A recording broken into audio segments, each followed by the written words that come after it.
Funny thing about healing is that when you get more comfortable with yourself, the more uncomfortable you make others. But here's the paradox. You're actually helping them more than you think you are.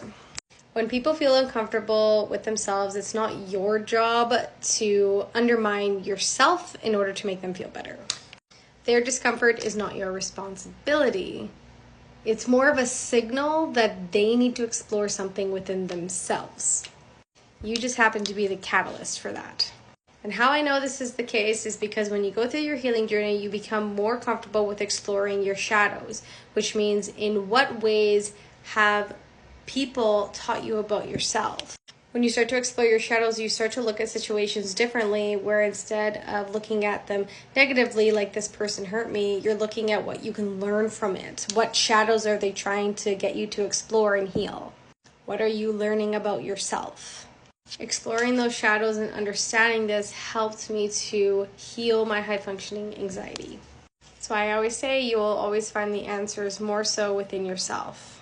So I know that now, standing in my truth, in who I am, I'm leading by example, which inadvertently I'm helping others by doing that. Now, this is tough at first because as you become more confident as a person and start setting boundaries, it can feel disappointing when people don't necessarily notice the growth that you feel inside. And also when you start to do this, our minds usually process and work through things a lot faster than our bodies. So your mind could be in the right headspace, knowing what your truth is, knowing what your boundaries are, but your body might still feel triggered by the situation. This comfortability you feel with yourself could threaten others and how they feel about themselves, which they might lash out on you. That discomfort you feel in your body is temporary, and this is where your coping mechanisms come in place to help reduce the physical side of anxiety.